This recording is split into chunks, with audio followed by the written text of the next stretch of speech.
सभी को जय सिया राम। जैसे कि आप लोग जानते हैं, हम लोग श्रीमद् गोस्वामी तुलसीदास जी कृत श्री रामचरितमानस पढ़ रहे हैं। पिछली वीडियो में हमने पढ़ा था कि श्री राम जी लक्ष्मण जी को समझाते हैं कि कोई किसी के सुख और दुख का कारण नहीं होता, सब अपने ही कर्मों का फल भोगते हैं। मिलना, बिछड़ना, भला बुरा, शत्रु मित्र उदासीन, ये सब भ्रम है।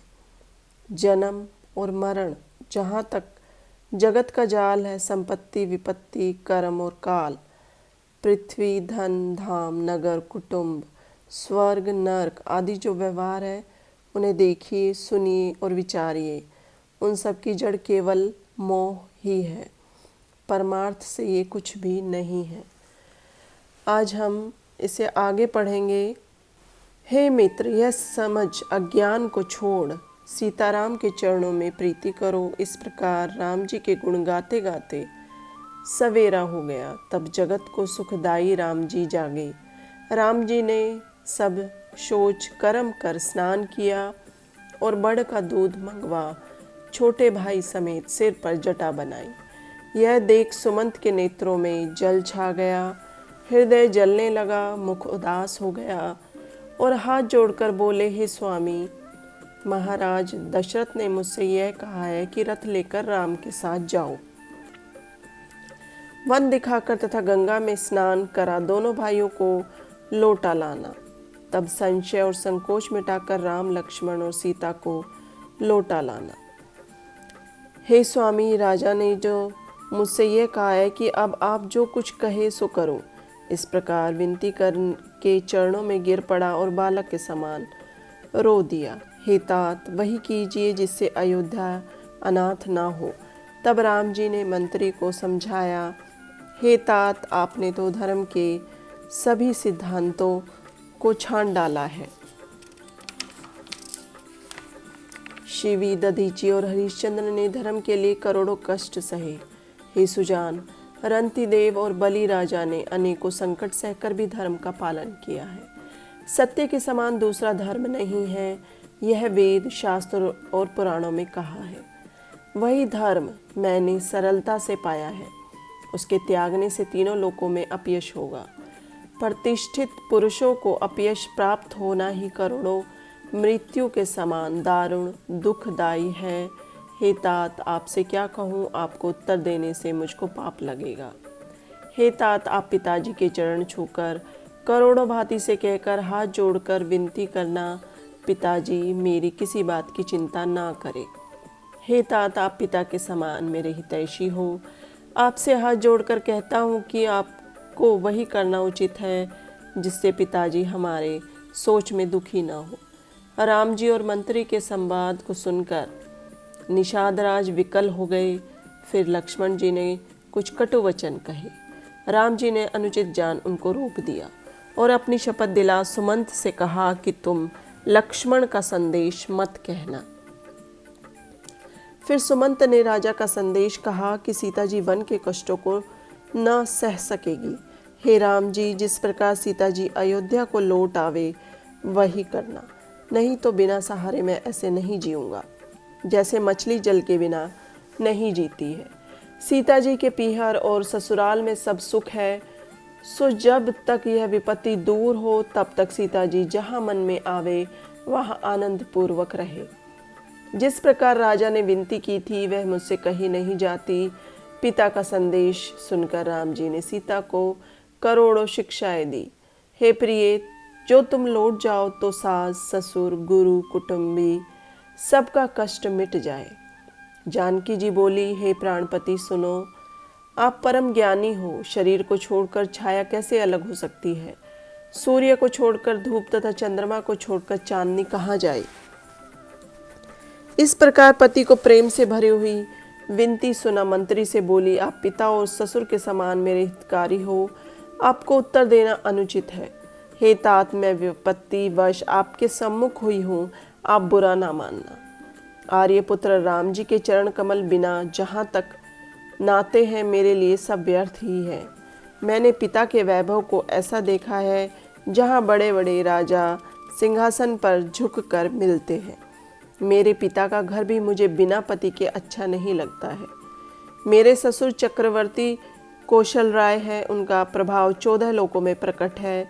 इंद्र भी जिनको आगे होकर अपने आधे सिंहासन पर बैठाता है। ऐसे ससुर, अयोध्या का वास, प्यारे कुटुंबी और माता के समान सब सास है। परंतु राम जी के बिना मुझे स्वप्न में भी कोई सुखदायक नहीं लगते। ये तो दुर्गम मार्ग, वन, भूमि, पर्वत, हाथी, सिंह, तालाब, बड़ी बड़ी नदी, कोल, किरात, हिरण और पक्षी है, यह सब मुझे प्राणपति के संग सुख देने वाले हैं। अतः आप मेरी ओर से ससुर सास के चरणों में गिरकर विनती करना कि मेरी कुछ चिंता ना करे। मैं वन में बहुत सुखी हूँ। वीरों में शिरोमणि, धनुर्धारी, प्राणनाथ और प्यारे देवर मेरे संग है। इससे न तो मुझे मार्ग की थकावट है और न कोई दुख है। अतः आप मेरे लिए सोच ना करें। सुमंत सीता जी की वाणी सुन ऐसे विकल हो गए जैसे मणि के बिना सर्प होता है। उनको नेत्रों से दिखता नहीं, कानों से सुनते नहीं, मुख से कुछ कहते नहीं बनता। यद्यपि राम जी ने उनको बहुत समझाया तो भी उनकी छाती ठंडी ना हुई। उनने बहुत से उपाय संग ले चलने के लिए किए, पर राम जी ने सबके उत्तर दिए। राम जी की आज्ञा मेटी नहीं जा सकती, कर्म की गति कठिन है। श्री राम, लक्ष्मण और सीता जी के चरणों में सिर नवा सुमंत ऐसे लौटे जैसे बनिया धन गंवाकर। जब सुमंत ने रथ हाँका तो घोड़े राम जी के शरीर को देख देख कर हिनहिनाने लगे। यह देखकर भील लोग दुखी हो सिर धुन धुन कर पछताते हैं। जिसके वियोग में पशु ऐसे व्याकुल है, उसके माता पिता और प्रजा कैसे जीते होंगे। राम जी जबरदस्ती सुमंत को लौटा आप गंगा जी के तट पर आए। केवट नाव मांगने पर भी नहीं लाया और बोला, मैं तुम्हारे भेद को जानता हूँ। सब कहते हैं कि आपकी चरण रज में मनुष्य बनाने की कोई जड़ी है, जिसके छूते ही शिला स्त्री हो गई, काट पत्थर से गढ़ा नहीं होता। यदि नाव भी मुनि की स्त्री हो जाएगी तो उसके उड़ जाने से मेरी जीविका मारी जाएगी। मैं तो इसी से कुटुंब पालता हूँ, दूसरा कोई धंधा नहीं जानता।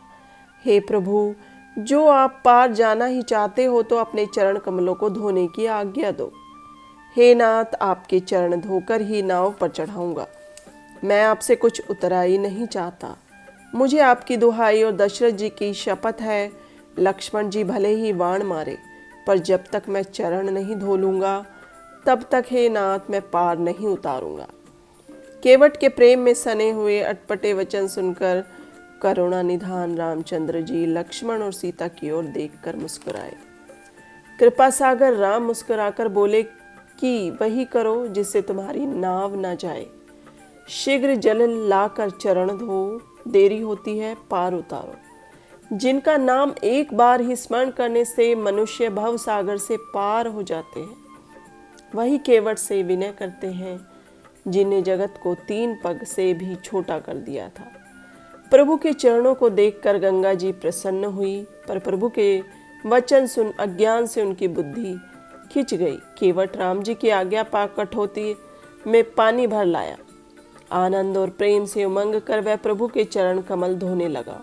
सब देवता पुष्प बरसाकर सराहना करने लगे कि इसके समान कोई पुण्यात्मा नहीं है।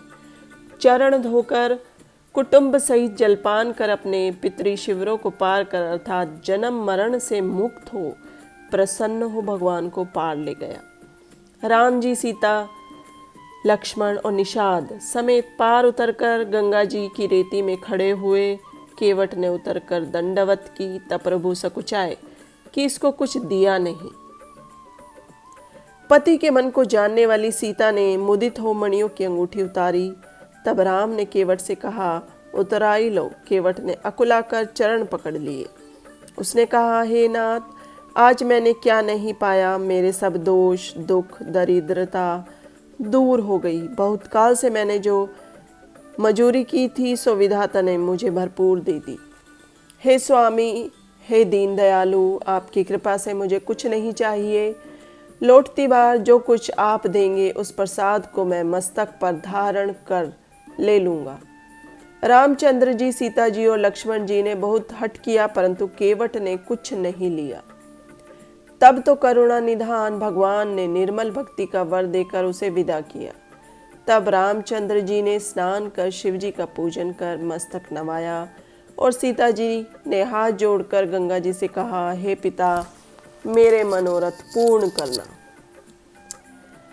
जिससे पति और देवर के संग कुशल पूर्वक आकर फिर तेरी पूजा करूं। तब प्रेम रस में सनी हुई सीता जी की विनय सुनकर जल में से सुंदर वाणी हुई कि हे सीता जी, तुम्हारा प्रभाव संसार में कौन नहीं जानता। तुम्हारी कृपा से ही लोग लोकपाल हो जाते हैं। सब सिद्धि हाथ जोड़कर तुम्हारी सेवा करती है। तुमने हमको जो भी बड़ी विनय सुनाई, सो कृपा करके मुझे बड़ी बड़ाई दी। तो भी हे देवी, अपनी वाणी के सफल होने के लिए तुमको आशीष देती हूँ। प्राणनाथ और देव सहित कुशल पूर्वक अयोध्या में आकर तुम्हारी सब मनोकामना पूर्ण होगी और संसार में सुंदर यश छाया रहेगा। गंगा जी के मंगलमय वचन सुन सीता जी अति प्रसन्न हुई। तब प्रभु ने गुह से कहा कि घर जाओ। यह सुनते ही उसका मुख सूख गया, हृदय में जलन होने लगी। वह हाथ जोड़कर कहने लगा कि हे रघुकुलमणि, मेरी विनय सुनिए। हे स्वामी, आपके संग रह मार्ग दिखलाकर 4 दिन चरणों की सेवा करके, हे राम जी, जिस वन में आप जाकर रहेंगे वहाँ सुंदर पर्णकुटी बनाऊंगा। तब मुझको जैसी आज्ञा दोगे वैसा ही करूंगा। मुझे आपकी सौगंध है। उसका प्रेम देख राम ने गुह को संग ले लिया। उसने जाति के सब लोगों को बुलाया और उनको संतुष्ट कर विदा किया। तब रघुनाथ जी ने गणेश जी और शिव जी को स्मरण कर गंगा जी को मस्तक नवा निषाद राज, छोटे भाई और सीता जी सहित वन को गमन किया। उस दिन एक वृक्ष के नीचे रहे, जहाँ लक्ष्मण और निषाद ने सब व्यथा कर दी। फिर सवेरा होते ही प्रातः क्रिया कर जाकर तीर्थराज के दर्शन किए, जिसके मंत्री सत्य, श्रद्धा, नारी और माधव जैसे हितकारी मित्र है। चारों पदार्थों धर्म, अर्थ, काम, मोक्ष से भंडारा भरा है। पुण्य प्रदेश जिसका सुंदर राज्य है। क्षेत्र ही दुर्गम पक्का किला है, जिसे पापादि शत्रु स्वप्न में भी नहीं पा सकते। संपूर्ण तीर्थ ही वीरों की सेना है, जिसमें पाप की सेना के नाशक रणधीर योद्धा है। गंगा यमुना का संगम ही सुंदर सिंहासन है। अक्षयवट छत्र है गंगा यमुना की तरंग। उसके चवर है, जिनको देख देख दुख दरिद्रों का नाश होता है। बड़े बड़े पुण्यात्मा साधु उसकी सेवा करके मनवांछित फल पाते हैं। सब वेद और पुराण उसके बंदीजन हैं, जो उसके निर्मल गुणों का गान करते हैं। आज के लिए इतना ही। सभी को जय सिया राम।